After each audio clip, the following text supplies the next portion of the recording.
Hey everyone, I am testing some new streaming technology today, so I'm still not sure if this is working. If you can say something in the comments if you're able to see the video, I would really appreciate it. Um, we've been troubleshooting quite a bit over here, and I can't tell. Is it? Oh, yay! Thank you, Rhonda. I appreciate that. If you followed low income relief for a while, you know that I don't usually do like live audience interaction. And a lot of that comes down to the fact that I do a lot of research when I present these videos. Um, and so I'm trying this new format. I want to do more Q&A type videos. But yeah, setting up this was quite a disaster. So I apologize that it's so late. Hi, Lisa. Thank you for joining us. Okay. So today I thought we would just do this live Q&A since I needed to test this technology. And if you have any questions, please feel free to drop them in the comments here. I'm going to go over a couple that we got in our survey. I appreciate that. I get really nervous on camera still, even though I've been doing this for a long time. So if you're on our email list, we're trying to send out a Q&A form every month so that we can kind of get a feel for what questions people have and how we can be more helpful, because that's the entire point of low income relief, right? Is we're here to help. And so we did get a couple of questions this month in our email form, and we're just going to go over those really quickly, and then we'll open it up to any questions that you guys have. So to start us out here, oh, are the slides going to go? Hopefully you can see the slides. I'm really not sure how well this is going to work, but of course, if you've been here a while, you already know this, but I'm not a lawyer. I'm not a caseworker. I don't work with the government. I am just a researcher who's been helping people navigate low income resources for over 10 years now. We've had low income relief for 12 years, which is insane to me. I'm going to do my best to answer as many questions today as I can. But if I have to do additional research to be able to get you an accurate answer, I will let you know that. I'm not going to try to answer something I'm not sure on. So yeah, I already mentioned this is going to be different than our usual Q&As because we're testing this new technology. So this is all very different than our usual videos. Everything we share is general knowledge. I can't do specific case information, unfortunately. I would love to be able to do that for you guys, but since I don't have those credentials, I can't. Let's see. Oh yeah, government programs change frequently. Eligibility can vary by state, which I know is an infuriating answer, right? Like I know how frustrating that is when I'm like telling you this thing and then it's like, oh, well, it might vary by state. I do my best to make that clear, but it is definitely frustrating. Okay, so let's get to those questions. Hopefully this is loading faster for you guys than it is over here because I'm still waiting for that slide to switch. Okay.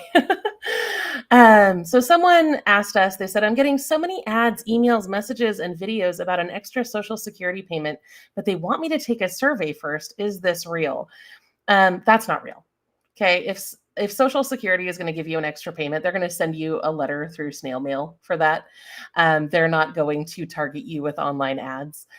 So especially if someone is trying to get you to do a survey first, or they're trying to get any sort of information from you, that is a major red flag. Don't fall for that. It's very dangerous. Some of those surveys that are out there are from scammers, and they can really cause a lot of problems. So yeah, so if you're ever unsure, you can check with the Social Security Administration. I like to go look at their press releases because if there's ever anything big and newsworthy that's changing, they're going to put out a press release for that, right? They're not just going to keep it a secret. So that's a good place to get information. And of course, if Social Security is ever going to issue an extra payment, you'd better believe I'm going to make a video on that, probably on the main low income relief channel, so it reaches as many people as possible. So yeah, just so you know, if it's coming through an ad, an email, a text message, there's any sort of scammy link with a survey, please don't take that survey. Those are very dangerous. Okay, someone else asked, how can I get a free phone and service? And that's a great question. There's been a lot of debate and confusion about this after the Affordable Connectivity Program ended, because we had Lifeline before that. And then the ACP came out and it was better, but it ended because it was related to the pandemic. So when ACP ended, a lot of people thought that Lifeline ended too, but that was not the case. So if you need help with a free phone and service, Lifeline can help with your phone bill. And some Lifeline providers will also give a free cell phone.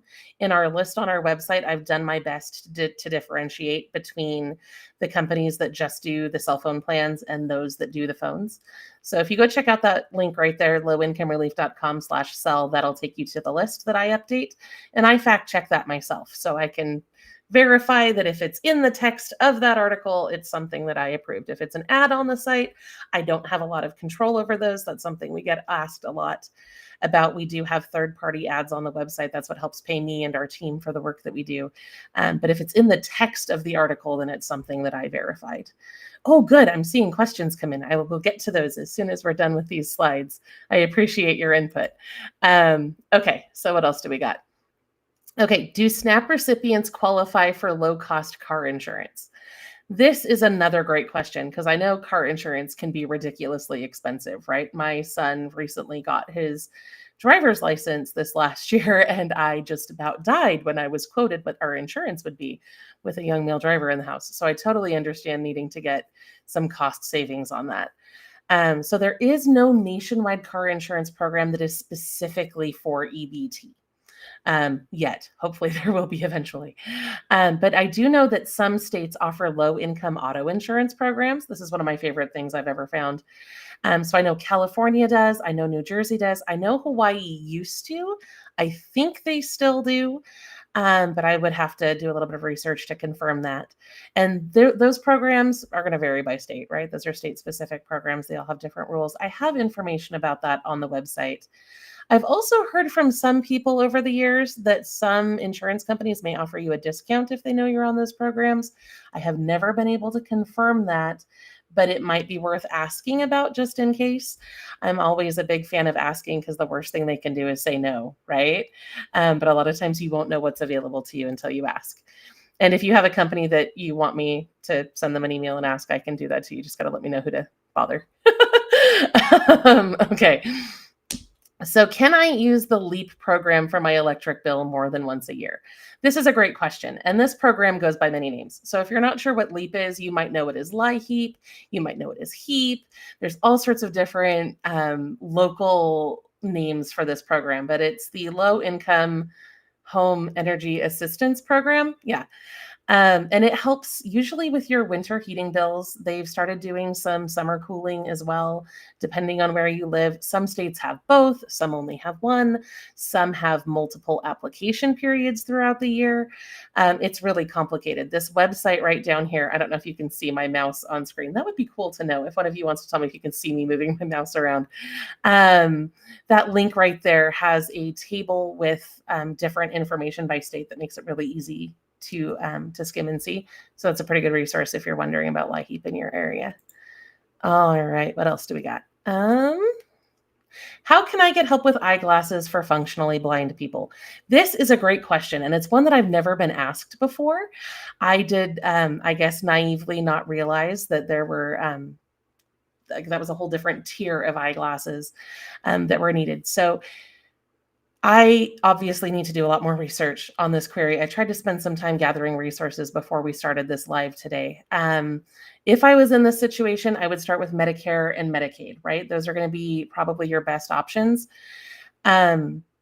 If you're Medicare eligible, I know there's like 24,000 Medicare plans out there, and they all cover different things, and that's kind of a nightmare, which is why I'm so glad to be partnered with Chapter now, because if you have a Medicare question, you can ask them, and they will actually know the answer for you, whereas I would be a little nervous just because there's so many different options out there. So if you are Medicare eligible and you're in this situation, I would reach out to them. You can use my affiliate link at lirlinks.com/chapter, or you can call this number here at 417-319-2139, and that will connect you with Chapter, and they can help with any sort of Medicare related questions.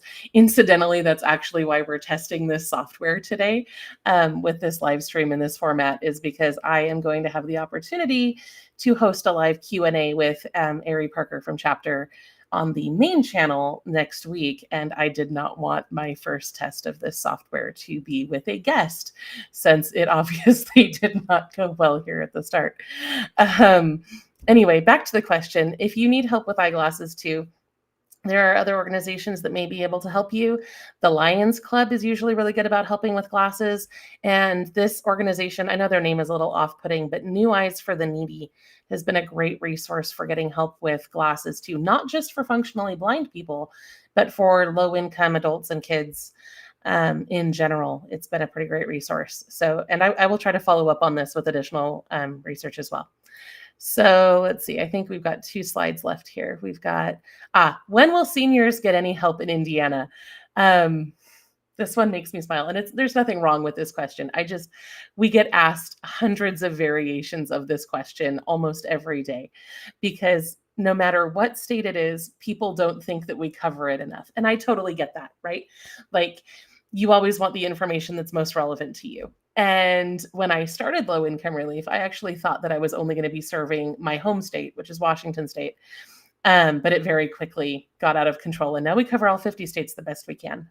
On our website, you can actually go to lowincomerelief.com/category/your state name, and that'll pull up all the resources that we found in your area. We're working on building that out better. But in the meantime, for Indiana specifically, I found some cool programs. Ramp Up Indiana provides grants for wheelchair ramps. Silver is a program that NIPSCO has that can help with past due gas bills. And then, of course, area agencies on aging. No matter where you are, if you are over the age of about 60 and you have a disability and you need any sort of help, I highly recommend contacting the area agency on aging. They're great. They have all sorts of resources and things. Oh, that's funny. I don't know if you guys can see it, but my shoulder is kind of glitching out because my background does not actually look this nice. It's a green screen. I apologize for that. Okay. Alrighty, what else? Oh, okay. Now we're going to go to your questions. And I appreciate that you guys have been asking questions over here. I'm actually going to take a moment and look. I will admit to you, when I do a live on low income relief, I usually record it in such a way that I can't see the live comments while I'm recording, just because I've had so much camera shyness, and that's helped. So, all right, let's dive in here and see what we've got. Okay. Let's see. Does this button work? Ooh. That did a thing. Okay. Lisa says, do you know of any resources to help an elderly or disabled person with moving expenses? And this is a great question. So we have a lot of like security deposit assistance programs that we found, and I have a list of those on the website. I don't think, some of them might be elderly or disabled person specific, but they're pretty general. In terms of other moving expenses, like moving truck, movers to physically move your stuff, I don't know that that's something that our team has investigated in depth, but that's definitely something that I will look into. Is that what you meant? I guess I should ask. Are you looking for like moving truck movers to move things, or like security deposits, first month's rent, that kind of expenses? If you want to clarify, if you're still here, and let me know in the comments, that's something I will pass on to our research team and have them start digging into, because that seems like something that we ought to know. And I apologize that I don't know that off the top of my head. Okay, what else do we got? Are we still doing the monthly giveaway? So I cannot believe how catastrophically bad that giveaway went. We started it. I thought it was going to be great. I really wanted it to work. And for some reason, it just didn't. We announced it, and then it kind of, I guess, did some reputational harm to our website. People thought it was a scam. And so then people were reporting low income relief as a scam, which was really, really bad for us. And it even hurt like our email deliverability. So every time I tried to notify someone that they had won, I never got a response, no matter who it was. So month after month after month, we went through this whole process of like drawing winners, trying to reach out to people, and it didn't work. And I still am trying to figure out why that is, because that doesn't make a lot of sense to me. But for now, we've paused it while we try to figure out how to do it better. I really wanted that to work. It really astounds me that it didn't. So it is temporarily paused. I'm hoping to bring that back in the future if we can find a way to actually make it work in a meaningful way. I apologize. This is one of the reasons why I don't love lives. I tend to ramble quite a bit. Okay. So let's see. Next question we have. Do you have any suggestions for pro bono help with Section 8? I'm in Oregon. Okay. Section 8 is hard. The wait lists are crazy hard. So the first thing you're going to want to do is talk to your public housing authority because they're the ones who are in charge of Section 8. And they should never charge you. I don't think. From what I understand, they should never charge you for assistance there. If you're a senior, you might be able to get extra help from the Area Agency on Aging in your area. They might be able to help you with anything you need to do paperwork-wise for Section 8. The community action agencies are also really great resources for that sort of thing. So I would reach out to them. Also, the community action agencies tend to be really well connected with every resource in your area. Whenever there's something that I don't know or I can't find when I'm researching, I reach out to community action agencies because they're just so well connected. They are actually like the whole function of that organization is to help people who are struggling financially in their area. So they tend to be really, really knowledgeable. They usually have a nice resource packet with all the things in your area that can help you. I just love them. So I would start there and see if they can help you figure that out. Okay. Let's see. Laptops and tablets. So there used to be a lot of really great resource programs that could help with this. And they've kind of tapered off in recent years. I honestly think in some ways the ACP program was a little bit detrimental because we had these great robust programs that gave free laptops, computers, desktop computers, things like that to low income people. And then the ACP program rolled out and it had its special discount thing. And then all of a sudden those programs that had existed for so long previously kind of almost like their funding disappeared. But we do have a article on our website. I can't think of the link off the top of my head right now, but it's on low income relief. And if you just type in free computer in the search bar, there are still a couple. I think PCs for People is one of them, Computers with Causes. Those were some of the main organizations that we referred people to for those needs. So I would go check that out. Okay. I hope I'm doing okay. I am so nervous, guys. I appreciate you bearing with me through this. Okay. Help for paying house taxes. So for seniors, veterans, and people with disabilities, if you reach out to your local assessor's office, usually at your county level, they often have programs that can help with property taxes. So I know in Washington State, if you are, I don't remember the rules off the top of my head and I don't want to say it wrong, so I'm not going to get into the details. But we went to our local assessor's office and they were like, oh, yeah, you qualify. I think it was either a significant discount or a complete exemption. And then they offered to refund what had been overpaid for the last 3 years. So not only did we get help paying in the moment, there was also like retroactive repayment, which was amazing. So I would start with your county assessor's office. Sometimes there's state programs as well. I don't know if you guys can see the ticker I set up at the bottom of the screen. I've tried to peek over and see if I can see how this actually looks, and it's not showing up for me at all. But there's supposed to be a ticker here, and I know one of the things I put in there is that the Philadelphia property tax program is still open for applications. I think it was until the end of February, but that should be visible to you guys, hopefully, if the system is working the way that it's supposed to. There are a lot of programs like that, but they're usually at the county level. As far as nonprofits that pay housing taxes, I haven't found very many. I did find a really cool program that's kind of like, they changed their name. It used to be RIP Medical Debt, and now I think it's Undo Medical Debt. I think that's anyway, I found a program that's kind of like that where they buy debt and pay it off, and they do property taxes, but I don't know. I don't think you can opt into that. I think that's just something that happens at random, but I will look more into that. I apologize for rambling, guys. Oh my gosh. I feel like this is so terrible. Okay. Let's see. What else do we got? Oh, good. Okay. Yeah. I will totally do more research into programs that help with moving in the physical moving and movers and things, because that is definitely something that we need to find resources for. So can't answer that question right now, but I will circle back to that in the future. Oh, that's terrible. I am really interested to hear more about this, how the community action agencies are very prejudiced, because that's very concerning to me because I rely on them a lot, and it's very disheartening.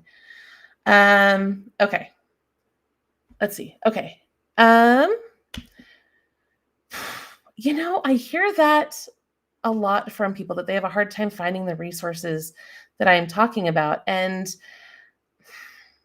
it honestly, it really concerns me because I do a lot of research on this and I make sure that I have good sources. And I know that a lot of these programs exist nationwide. I do know that sometimes the names can vary, right? Like we were talking about how LIHEAP can be LEAP or HEAP. I think it's even CEAP, CEAP in some areas. And then I've also seen it called like just completely other things. And then even with SNAP, right? You have SNAP in some areas, and then some people still call it food stamps, or in California, it's CalFresh, and the names just don't match. So I'm wondering if this is a naming issue. If you want to reach out to the team at team@lowincomerelief.com, that will get you in touch with my assistant. I'm pretty sure Stephanie is the one that's got that email address right now. And then she sends me recaps with information that come in through there. So if you want to email team@lowincomerelief.com with some more information about that, in terms of maybe a little bit more specific county level where you're at, if you're having that problem, I will do some investigating and see if I can figure out what the issue is there. Let's see. Oh, I really appreciate those of you that are telling me that I'm doing okay. You're wonderful, Rhonda. I really appreciate that because I am definitely struggling. Okay. Yes. Let's see. That is okay that you are late, because I was also late because we are testing new technology today and it's very exciting. So yes, so I did talk about the Lifeline and internet assistance too. Okay, yeah. So Lifeline still exists. It's great. It should be available nationwide. Strictly speaking, Lifeline gives you a $9.25 subsidy off of your phone or internet bill. But there are a lot of different providers out there that will just basically offer you a free phone plan through that. And we have a list of those. Let's see, I think I had the URL on the slide. So let's see if we can go back there and grab that. Sorry, I thought this would be quicker, but I guess I put it at the beginning. Yeah, so if you go to lowincomerelief.com/sell, that'll give you the list of Lifeline providers that I found. And I've tried to organize that list by like who gives you free service, who gives you a free phone, how much do they actually give you, because not every Lifeline provider actually gives you decent service. Some of them are pretty garbage and some of them are pretty great. So you can find all that information at lowincomerelief.com/sell. For internet assistance, I just went through and updated that article not too long ago, and that one is at lowincomerelief.com/internet. There are a ton of discounted internet providers still, even though ACP has ended. So is it Access by AT&T, Comcast Internet Essentials? Most of the main ISPs have these great low-income discount programs that are still available. And I apologize for not having that website. Oh, can I actually, I wonder if I can actually like reply in the chat here. Let's see if this works. Sorry, guys, you have to watch me type. I apologize for that. I have no idea if that comment worked, but allegedly I just dropped the URL down there. So hopefully you guys can see that. The joys of testing new technology. That's why we're doing it here on the secondary channel and not on the main channel, because I was, anyway, very nervous about how this is going to work. Okay. Ooh, this is a good tip. Okay. Ask churches. A lot of the time they will help. This is so true. There are a lot of churches that have outreach ministries. Sometimes they call them benevolent funds. If it's a Catholic church, they're usually part of St. Vincent de Paul Network. But there are a lot of different churches out there that have funds that can help with different expenses. And Christian services too. So a lot of times in a lot of cities or areas with a lot of different churches, you'll see like an interfaith ministries, or sometimes it's Christian services. But these organizations where all the churches in the area kind of work together to have a coordinated entry so that you call one number and then they'll figure out who can help you and how. I love it when those exist because they're really, really helpful. Okay. I have reached the end of the questions I can see here in this tool, and I'm hoping I'm not missing anything that's actually on YouTube. I've never used this before, and I'm very uneasy with it. So I appreciate you all being patient with me. Any other questions before we wrap up here today? Can I just, oh, I think I can jump right to the end screen. Is that, I think that worked. Okay. All right. I don't see any other questions coming in, so I think we'll go ahead and wrap up for today. Thank you so much for being patient with me while I tested this new technology and got through this first live Q&A that we've ever done, despite the fact that we've been doing low-income relief for 12 years. I really appreciate all of you. Oh, thank you, Rhonda. I am so grateful for you too. Like you are awesome. I really, really appreciate that. That's fantastic. And Bill says he's had the best luck asking the LDS Church for help. And I can absolutely back that up. I don't know if I've ever said it publicly, but I'm actually a member of the Church of Jesus Christ of Latter-day Saints, and we do help people move. There's also a lot of service missionaries who are looking for opportunities to serve and to help, and they can help move too. They've helped us move a lot. So that is a great tip. I really appreciate that. All right. Okay. Well, thank you all so much for participating. I really, really, really appreciate it. And I am going to go ahead and end the stream for today. But if you have Medicare questions, we will be live on the main low income relief channel with Ari on Tuesday. I believe that's the 25th. And he will be able to answer any Medicare questions you have. I actually read his book on Medicare. I think it's the best-selling Medicare book on Amazon. He explains it really, really clearly, which I appreciate because I don't know about you, but I think Medicare is really, really confusing sometimes. So anyway, there is that. I hope you all have a wonderful day and a wonderful